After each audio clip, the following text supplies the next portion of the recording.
I'm very concerned, in fact, sometimes angry about what I see happening, to young men and women who are arrested or in some cases maimed or killed, by men of the police force and, in some cases, those who man tactical units of the police force, such as SARS and the other different tactical units that there are. It is completely objectionable. It's unacceptable. These are individuals who are meant to protect Nigerians. They arrest maiming, killing of young people, of anyone at all, by these same individuals is completely wrong. It is unlawful, it's illegal, and anybody, all of those who are involved in this ought to be investigated and prosecuted. Now, I'm sure that today, this afternoon, I had a meeting with the IG of police. We reviewed several of these issues. The president and I have had discussions on this. He's very, very concerned about it, wants to see a reform of this process, and I'm sure that you are probably aware that the police have issued a statement, the IG has issued a statement looking at all these various issues. In particular, warning against the use of these tactical forces, such as SARS, for purposes of doing anything other than anti-robbery as it's supposed to be.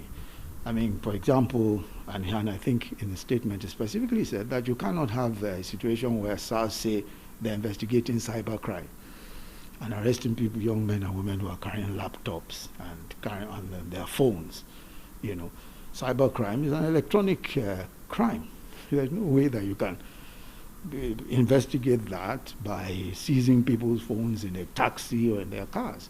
So I think it's very obvious that this is a major concern. A few bad eggs within the police force are causing a lot of these, and because it's all over the place in different states, there's a need, of course, to take serious action. I think that the IG statement today is a good first step. He has, clearly said that you cannot even, you must be dressed properly. You must wear a police uniform. You can't say because you belong to a tactical unit of the police, you can dress in your casual clothing, armed with a gun, because people can't even tell the difference between robbers and police if you are not dressed in the proper uniform. So I think that clearly a reform is in the offing, and from the IG statement today, I think it's very clear that steps are being taken and that we must follow this through. So I would like to encourage civil society activists, young men and women who bring this regularly, by the way, to the attention of government and the police. And I think that activism is important because they've been able to bring a lot of these killings and a lot of the illegal activities that you referred to the attention of the police and to the attention of the government. And that's an important part of the process of reform.